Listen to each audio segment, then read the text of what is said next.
فرزند زہرا یہ حالات برے ہیں۔ کاشانۂ بصیرت ایک ایسا مکمل یوٹیوب چینل جس پر محروم بصارت کے لیے بالخصوص اور تمام افراد کے لیے بالعموم سینکڑوں کی تعداد میں اسلامی کتب دستیاب ہیں۔ لہذا گزارش ہے کہ آپ اپنی ذمہ داری نبھاتے ہوئے کاشانۂ بصیرت کو سبسکرائب کرنے کے ساتھ ساتھ بیل آئیکن کو پریس کیجیے تاکہ آپ علم کے حصول کے ساتھ ساتھ مذہب اہل بیت کی اشاعت میں بھی اہم کردار ادا کرتے رہیں۔ کاشانۂ بصیرت، کاشانۂ بصیرت، کاشانۂ بصیرت۔ فرزند زہرا یہ حالات برے ہیں۔ السلام علیکم۔ کاشانۂ بصیرت کی یوٹیوب چینل سے نورین عباس آپ کے ساتھ ہے۔ جیسا کہ آپ کو معلوم ہے کہ ہم جس کتاب کا مطالعہ کر رہے ہیں اس کا نام ہے برزخ۔ آج میں اس کتاب کا 9واں حصہ آپ کی نظر سماعت کروں گی اور صفحہ نمبر 123 سے ہم اپنے مطالعے کا آغاز کرتے ہیں۔ بسم اللہ الرحمن الرحیم۔ موت رشتوں کو ختم کر دیتی ہے۔ ایک اور اہم بات جس کا جاننا ضروری ہے وہ یہ کہ عالم برزخ کی سختیوں میں سے ایک ان چیزوں کی یاد میں جلنا ہے جن سے دنیا میں تعلق و رشتہ تھا، یعنی اگر کوئی آدمی کسی سے تعلق و دوستی پیدا کر لیتا ہے اور پھر وہ جب اس سے جدا ہوتا ہے تو زحمت میں پڑ جاتا ہے۔ مثلاً اگر کسی کی خوبصورت صاحب جمال بیوی ہو اور وہ مر جائے تو کس قدر غمگین ہوگا۔ کبھی کبھار اس قسم کے حادثات بعض لوگوں کی دیوانگی کا موجب بن جاتے ہیں۔ ہمارے ایک عزیز کا 20 سالہ بیٹا چیچک میں مبتلا ہو گیا اور قریب المرگ ہو گیا۔ باپ نے بیٹے کی جو حالت دیکھ تو وضو کیا اور با تمام توجہ بارگاہ الہی میں دعا کرنے لگا، اے خدا، اگر تو میرے بیٹے کو اٹھانا چاہتا ہے تو پہلے مجھے اٹھا لے۔ چنانچہ اس کی دعا مستجاب ہوئی، باپ مر گیا اور بیٹا زندہ رہ گیا۔ لیکن موت کے معنی موت کیا ہے؟ موت یعنی کسی کی جدائی۔ دیکھیں، بیوی، اولاد اور دولت کی جدائی میں جلتے ہیں۔ یہ خود عذاب برزخ کی قسموں میں سے ایک قسم ہے جس کا نمونہ اس دنیا میں بھی موجود ہے۔ مختصر یہ کہ انسان دنیا میں خود کو افیم، سگریٹ نوشی، اخبار بینی وغیرہ میں مشغول کر لیتا ہے، لیکن برزخ میں اس قسم کی مصروفیات نہ ہوں گی۔ مطلب یہ کہ انسان موت سے قبل اس قسم کی تمام چیزوں سے اپنے تعلقات کو منقطع کر لے تاکہ برزخ میں ان کی جدائی میں نہ تڑپے۔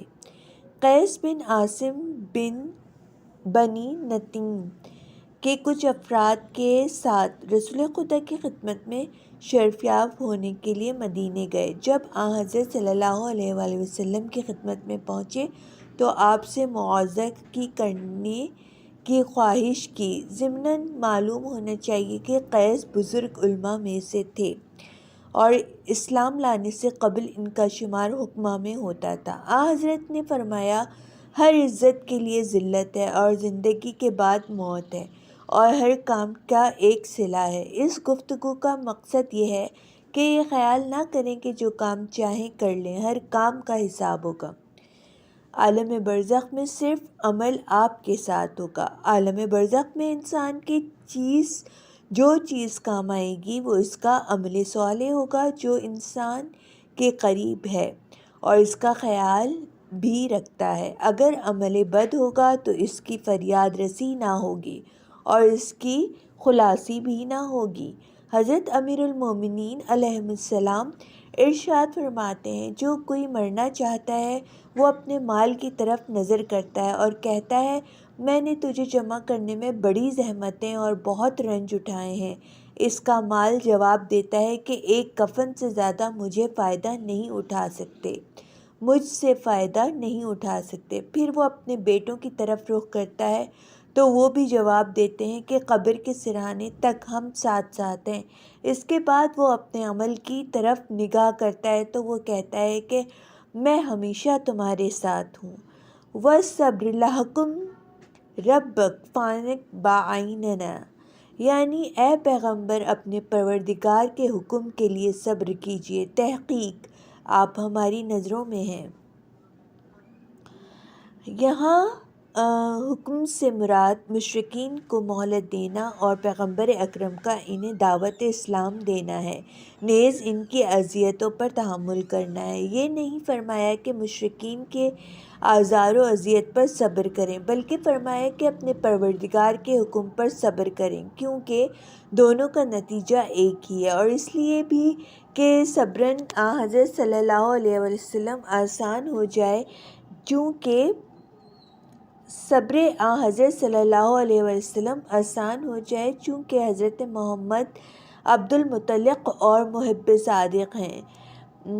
جب ان کا معبود انہیں حکم دے گا کہ ہمارے حکم کے لیے صبر کرو، چونکہ میں نے ایسا حکم دیا ہے کہ فی الحال مشرکین کو مہلت دوں اور انہیں نہ پکڑوں، اور تم بھی دعوت اسلام دینے سے پیچھے نہ ہٹو، اذیت و تکالیف برداشت کرو، تو حضرت صلی اللہ علیہ وآلہ وسلم صبر آسان ہو جائے گا، حضرت صلی اللہ علیہ وسلم پر صبر آسان ہو جائے گا۔ خصوصاً جملہ بَعَینَنَا سے خلاصہ یہ ہے کہ پیغمبر اکرم 13 سال مکے میں رہیں اور خدا کے لیے دکھ اٹھائیں، تکلیف برداشت کریں، تا وقت یہ کہ جب بدر میں ان سے انتقام لے لیا جائے، کیونکہ اگر یہ طے ہو جائے کہ خدا انہیں مہلت نہ دے، مکذبین تکالیف پہنچائیں اور ہلاک ہو جائیں، تو دعوت خدا بے نتیجہ رہ جائے گی، بلکہ مدتوں مہلت دینا چاہیے تاکہ کچھ تو ایمان لے آئیں، اور وہ لوگ جو کفر پر مصر ہیں ان پر حجت تمام ہو جائے۔ تمام پیغمبروں کے سلسلے میں سنت الہیہ یہی رہی ہے، بلکہ گناہگاروں کے لیے بھی یہی رہا ہے کہ انہیں مہلت دیتا ہے۔ روایت میں ہے کہ جب حضرت موسیٰ نے فرعون پر نفرین کی تو پورے 40 سال ہو جانے کے بعد فرعون ہلاک ہوا۔ خداوند عالم مہلت دیتا ہے، لیکن بہت کم ایسے ہیں جو اس مہلت سے اپنی اصلاح کے لیے استفادہ کرتے ہیں۔ آپ کی روح عالم برزخ میں رزق مانگتی ہے۔ آؤ اس جمال حقیقی کا تدارک کرو، وہ جمال جس کی اصل آل محمد میں ہے۔ سورج و چاند زمین حشر میں نہ ہوں، روشنی نہ ہو مگر جمال محمد ہو، اور جو کوئی محمدی ہو جائے اس کے پاس جمال روح ہوگا، جمال بدن نہیں۔ اس قدر اپنے آپ پر ظلم نہ کرو اور اپنی روح سے غافل نہ ہو، اس قدر وسائل سب کے سب آسائش بدن کے لیے ہیں۔ کوئی کام اپنی قبر کے لیے بھی کرو، بدن نہیں بلکہ تمہاری روح عالم برزخ میں رزق مانگتی ہے، لباس مانگتی ہے۔ افسوس اگر تمہارا لباس آگ کا ہوا، اگر دیکھ لو کہ کس ظالمانہ انداز سے آگ گھیرتی ہے تو ہوش و حواس کھو دو، آگ احاطہ کر لیتی ہے۔ بہشت برزخ میں آ جاؤ اے دین کے حامی۔ آیہ مبارکہ قیل ادخلوا الجنہ کے بارے میں مفسرین نے فرمایا ہے، جیسے ہی کوئی پیغمبر قتل ہوتے بلا فاصلہ ان کی روح پاک کو ندا ہوتی کہ جنت میں داخل ہو جاؤ، امر رحمت الہی آ گیا، باغ الہی میں وارد ہو جاؤ۔ البتہ یہاں پر مراد جنت برزخی ہے، نہ کہ جنت آخرت و قیامت۔ جنت برزخی انسان کے مرنے سے لے کے قیامت تک ہے، یعنی جب سے بدن و روح میں فاصلہ پیدا ہوتا ہے برزخ ہے۔ موت کے وقت سے قیامت تک برزخ ایک ایسا واسطہ ہے جس میں نہ دنیا کی مانند اس کی غلاظتیں ہیں، نہ آخرت کی طرح اس کی لطافتیں، بلکہ حد وسط ہے۔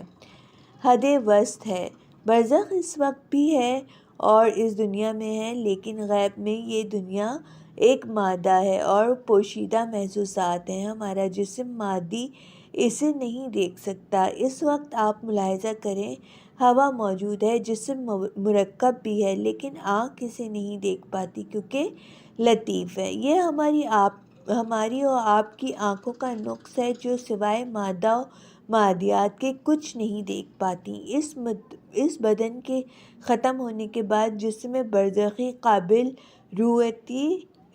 رؤیت ہے کیونکہ وہ مادی نہیں ہے۔ خداوند عالم نے قرآن مجید میں جو کچھ بہشت آخرت کے بارے میں وعدہ فرمایا ہے وہی کچھ بہشت برزخ کے بارے میں بھی ہے۔ جو ہی روح بدن سے فاصلہ پیدا کرتی ہے بشارت دی جاتی ہے، بہشت میں آ جاؤ۔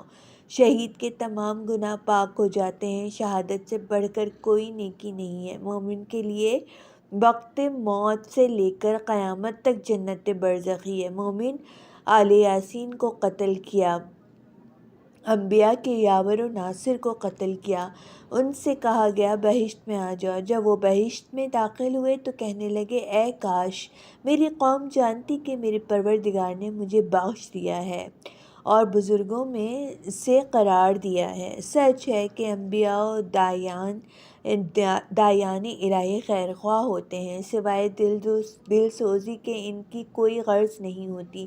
وہ چاہتے ہیں یہ قوم نجات پا جائے، سعادت حاصل کر لے، باوجود یہ کہ انہیں مارا، قتل کیا اور پھر بھی نفرین نہیں کی بلکہ دل سوزی کرتے ہیں۔ اے کاش یہ نادان لوگ جو میری نصیحت کو قبول نہیں کرتے کچھ سمجھ جاتے۔ ہم نے کہا تھا کہ مقصود جنت برزخی ہے جو موت سے لے کر قیامت تک ہے۔ اگر مومن ہے، گناہگار بھی ہے اور بغیر توبہ مر جائے تو اس کی عمر کی گھڑیوں کے مطابق عذاب و ثواب برزخی ہے یہاں تک کہ اس کا فیصلہ ہو جائے۔ کبھی اسی برزخ میں گناہوں سے پاک ہو جاتا ہے۔ جب وارد محشر ہوتا ہے تو اس کے ذمے کوئی حساب و کتاب نہیں ہوتا۔ بعض مفسرین نے کہا ہے آیہ قیل ادخل الجنہ میں پہلے اس مومن کے قتل کی اطلاع دینی چاہیے اور پھر اس وقت کہتے ان سے کہا گیا بہشت میں آ جاؤ۔ یہاں قتل کا تذکرہ کیوں نہیں ہوا؟ اس کی وجہ یہ ہے کہ موت کا ذکر پہلے ہو چکا تھا۔ اسی آیت وَمَا أَنزَلْنَا عَلَىٰ قَوْمٍ مَّن بَعْدَ میں کلمہ من بعد سے معلوم ہوتا ہے یہ موت کے بعد تھا اور اب لازمی نہیں کہ کہا جائے قتل ہوئے۔ یا حسرت علی العباد ما یأتیہم من رسول اللہ کا نوابا یستہزئون الم یروا کم اہلکنا قبلہم من القرون ان ہم علیہم لا یرجعون۔ برزخ میں انسانی کیفیت حقائق کو کشف کرتی ہے۔ کلام آیہ یا حسرت علی العباد میں ہے۔ واقعاً کیفیت انسانی برزخ و قیامت میں حقائق کو کشف کرتی ہے۔ جب کچھ مخفی ہوتا ہے وہ آشکار ہو جاتا ہے۔ لوگ انبیاء اور ان کے تابعین کا استہزاء کرتے ہیں۔ جو لوگ دعاء اللہ یعنی مخلوق کو آخرت کی طرف بلانے والوں کا متسخر کرتے ہیں، حقیقت کے منکشف ہونے پر انہیں کتنا افسوس اور کیسی اذیت اٹھانی پڑتی ہے۔ قرآن مجید میں قیامت کو یوم سے تعبیر کیا گیا ہے، یوم الازقہ، یوم القیامہ، یوم الواقعہ۔ قیامت میں دنیا کی مانند سورج نہ ہوگا، زمین محشر پر شمس و قمر نہ ہوں گے، برزخ میں نور نہیں چمکے گا مگر جمال محمد۔ پس بنابراین تعبیر یوم کس لیے ہے؟ دن یعنی روشنی رات کے مقابلے میں ہے جو تاریک ہے، دنیا میں تاریکی ہے، اس کی حقیقت مستور اور باطن مخفی ہے، حقائق آشکار نہیں ہے۔ موت کے پہلے دن سے حقیقی طلوع فجر ہے۔ حقائق کو کشف کرنے کے لیے مثلاً اس دنیا میں جتنا چاہیں معرفت امیر المومنین حاصل نہیں کر سکتے چونکہ آپ پوشیدہ ہیں۔ موت کے آغاز میں جب آپ کی برزخی آنکھ کھلتی ہے تو جہاں تک آپ چاہیں حضرت علی کی علویت و عظمت کا ادراک کریں۔ دست توانائی خدا، نعمت خدا نیک لوگوں پر اور عذاب خدا برے لوگوں پر۔ پس آغاز سے ولادت سے وقت موت تک رات ہے اور موت کے بعد سے دن اور کشف حقیقت ہے۔ چھوڑیے کشف حقیقت ہونے دیجیے۔ جو لوگ انبیاء کرام کا مذاق اڑایا کرتے تھے، آج ان کے سر پر کیا آفت آئی ہے۔ جب علماء و باعمل اور اولیاء خدا کو دیکھتے تھے تو کس طرح حقارت آمیز نگاہوں سے انہیں دیکھتے اور ان کا مذاق اڑاتے تھے، آج وہ کس عذاب سے دوچار ہیں۔ مرقد و برزخ کے بارے میں ایک نکتہ۔ مرقد اسم مکان ہے، یہ معنی محل وقود یعنی سونے کی جگہ، خوابگاہ۔ روز قیامت مردے جب قبروں سے اٹھائیں گے تو کہیں گے کس نے ہمیں ہماری خوابگاہ سے اٹھایا ہے، جبکہ وہ برزخ میں معذب تھے۔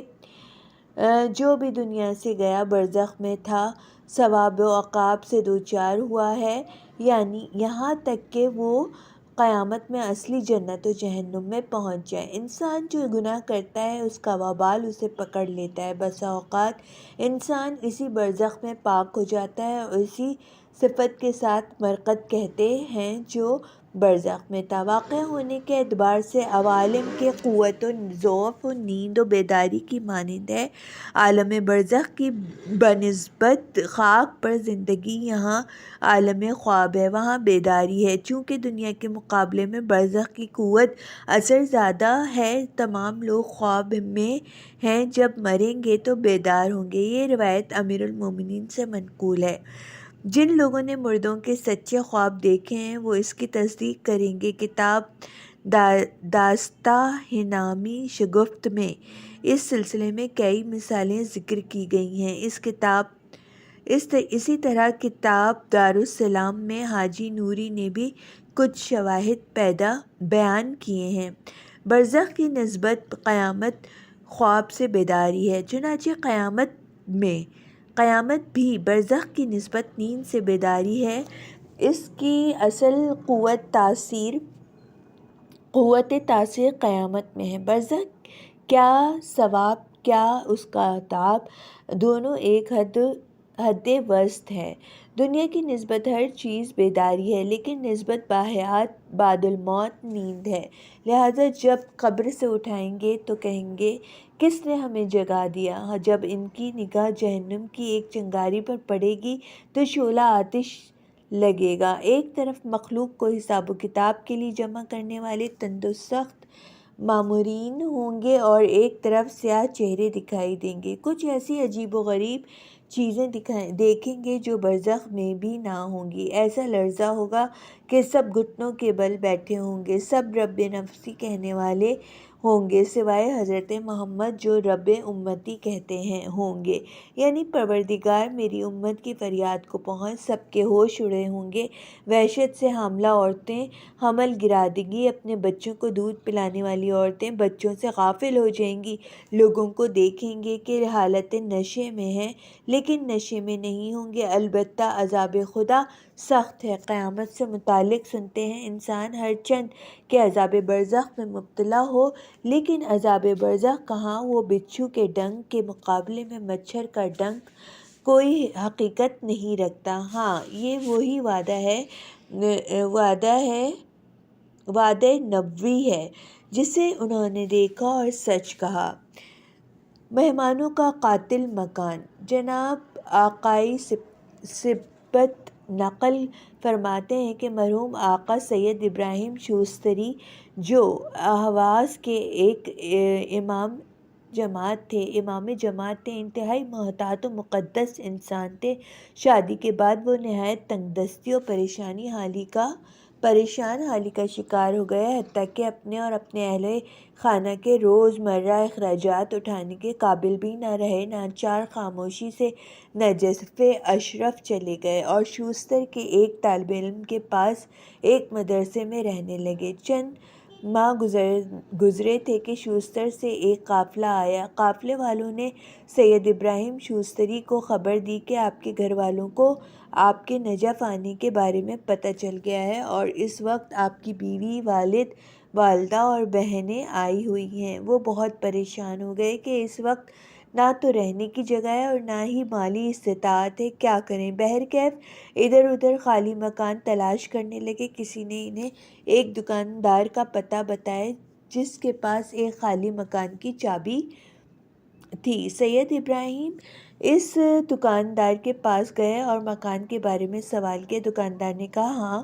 مکان تو خالی ہے لیکن بہت بد قدم مکان ہے، جو کوئی بھی اس مکان میں رہا ہے وہ پریشانیوں میں مبتلا ہوا ہے اور جلد اس دنیا سے چلا گیا ہے۔ سید نے کہا کیا فرق پڑتا ہے اگر میں بھی مر جاؤں، اس افلاس زدہ زندگی سے تو بہتر ہے موت آ جائے تاکہ جلد راحت پا جاؤں۔ بس انہوں نے مکان کی چابی لی، گھر میں گئے، دیکھا کہ ہر طرف مکڑی کا جالا تنا ہوا ہے، سارا گھر گندگی اور غلاظت سے بھرا ہوا ہے، جس سے معلوم ہوتا تھا کہ یہاں مدتوں سے کوئی نہیں رہا ہے۔ مکان کی صفائی ستھرائی کے بعد سید نے اپنے گھر والوں کو بلایا۔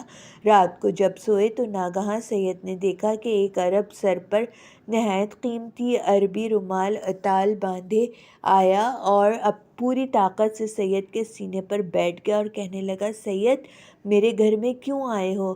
ابھی تمہارا گلا دباتا ہوں۔ سید نے جواب دیا میں سید ہوں، اولاد رسول ہوں، میں نے کوئی گناہ نہیں کیا۔ عرب کہنے لگا ہاں میرے گھر میں کیوں بیٹھے ہو؟ سید کہنے لگے اب جیسا آپ فرمائیں گے میں تیار ہوں، اب آپ سے بھی اجازت مانگتا ہوں۔ عرب کہنے لگا اچھا ایک بات، جاؤ نیچے تہہ خانے کو صاف ستھرا کرو اور سیمنٹ کی چادر جو اس پر پڑی ہوئی ہے اسے ہٹاؤ گے تو میری قبر نظر آئے گی۔ قبر کا کوڑا کرکٹ باہر نکالو اور ہر رات امیر المومنین کی ظاہراً زیارت امین اللہ کہی تھی پڑھنا اور روزانہ فلاں مقدار قرآن کی تلاوت کرنا، پھر مجھے کوئی اعتراض نہ ہوگا، تم اس مکان میں رہو۔ سید کہتے ہیں اسی ترتیب سے سرداب کی صفائی وغیرہ کی، قبر تک پہنچا، اس کی صفائی، ہر شب زیارت امین اللہ اور ہر روز تلاوت قرآن مجید میں مشغول رہنے لگا، لیکن گھریلو اخراجات کی وجہ سے بہت پریشان تھا۔ ایک دن صحن مطہر امیر المومنین میں بیٹھا ہوا تھا، ایک شخص نے جن کے بارے میں بعد میں پتہ چلا حاج رئیس التجار المعروف سردار اقدس تھے، جو شیخ قزلی کے عزیز تھے، مجھے دیکھا اور احوال پرسی کی اور میرے گھر والوں کے افراد کی تعداد کے مطابق ایک لیرہ عثمانی دیا اور ماہانہ معین رقم کا حوالہ بھی دیا۔ مختصر یہ میری معاشی حالت اچھی ہو گئی اور زندگی آسائش میں تبدیل ہو گئی۔ یہ داستان دیگر داستانوں کی طرح جو نقل ہو چکی ہیں عالم برزخ میں بقائے ارواح پر سچی گواہ ہے۔ اس داستان سے یہ بھی بخوبی معلوم ہو جاتا ہے کہ ارواح اپنے دفن ہونے کی جگہ یعنی اپنی قبر سے متعلق رہتی ہیں۔ توضیح مطلب یہ ہے کہ روح سالوں بدن کے ساتھ رہتی ہے، اس کے ذریعے کام کرتی ہے، معرفت و انشا حاصل کرتی ہے، حق بندگی ادا کیا ہے اور نیک کام انجام دیے ہیں، اس بدن کے ساتھ خدمتیں کی ہیں، اس کی تربیت و تدبیر میں تکالیف اٹھائیں۔ یہاں پر محققین کہتے ہیں نفس کا بدن کے ساتھ تعلق عاشق و معشوق جیسا تعلق ہے، بنابراین موت کے بعد جب بدن سے دوری اختیار کرتا ہے تو اس سے کلی طور پر قطع تعلق نہیں کرے گا اور جہاں بھی بدن ہوگا اس جگہ خصوصیت سے نظر رکھے گا۔ بس اگر دیکھے کہ وہ جگہ کوڑا دان یا مقام میں گناہ و کثافت ہو گئی ہے تو سخت رنجیدہ ہو جاتا ہے، اس برے عمل میں شریک افراد سے اظہار نفرت کرتا ہے۔ بے شک روحوں کی نفرت بہت مؤثر ہوتی ہے، چنانچہ اس داستان میں آ چکا ہے جو لوگ ایسے گھروں میں رہیں ان کے لیے کتنے شرم کی بات ہے، اور وہ اپنے خیال فاسد میں کہیں کہ یہ گھر بد قدم ہے، لیکن اگر کوئی اپنی قبر کو پاک و صاف رکھے اور اس کے پاس شائستہ اعمال از قبیل تلاوت قرآن وغیرہ بجا لائے تو وہ خوشحال ہوگا، اس کے لیے دعا کریں گے۔ چنانچہ سید کے بارے میں کہا گیا زیارت و تلاوت قرآن کی برکت سے اس کی قبر کو کیا وسعتیں ملی۔ برزخ کے بارے میں امام موسیٰ کاظم کا ایک معجزہ۔ اس واقعے پر توجہ فرمائیں، کشف الغمہ جو کہ اہل تشیع کی ایک معتبر کتاب ہے، اس کے باب کرامات امام ہفتم حضرت موسیٰ کاظم علیہ السلام میں لکھا ہے کہ خلیفہ عباسی کا ایک وزیر تھا جو بہت ہی شان و شوکت اور دولت و ثروت کا مالک تھا اور مملکت کے امور میں ہمہ وقت کوشاں رہتا تھا، نیز خلیفہ سے بہت عقیدت رکھتا تھا۔ جب وزیر مر گیا تو خلیفہ نے اس کی گراں قدر خدمات کے اعتراف میں اس کے جنازے کو حرم موسیٰ کاظم میں ضریح مقدس کے پہلو میں دفن کرنے کا حکم دیا۔ حرم کا متولی ایک متقی، عبادت گزار اور خدمتگار انسان تھا۔ وہ رات کو حرم کے حجرے میں سو گیا اور خواب میں دیکھا کہ اس وزیر کی قبر شگافتہ ہوئی اور اس میں سے آگ بھڑکنے لگی، نیز ہڈیوں کے جلنے کی بو کے ساتھ دھواں باہر آنے لگا، یہاں تک کہ سارا حرم دھوئیں اور آگ کی لپیٹ میں آ گیا۔ امام ایک جانب کھڑے ہوئے بلند آواز سے متولی کا نام لے کر فرما رہے ہیں کہ خلیفہ سے کہو اس ظالم کو یہاں دفن کر کے مجھے اذیت دی ہے۔ متولی خوف زدہ اور سہما ہوا بیدار ہوا، جو کچھ پیش آیا تھا فوراً خلیفہ کو لکھ کر اسے آگاہ کیا۔ خلیفہ اس رات بغداد سے قازمین آیا، حرم مطہر کو خالی کروایا اور حکم دیا کہ قبر کو کھولیں، لاش باہر نکال کر کسی اور جگہ دفن کریں۔ پس خلیفہ کے سامنے جب قبر کھود لی گئی تو اس میں سوائے جلے ہوئے بدن کی راکھ کے اور کچھ نہ دیکھا۔ سامعین، یہاں میں 137 صفحہ نمبر 137 پہ اپنے مطالعے کو روک رہی ہوں۔ انشاءاللہ دوبارہ حاضر ہوں گی، جب تک کے لیے خدا حافظ۔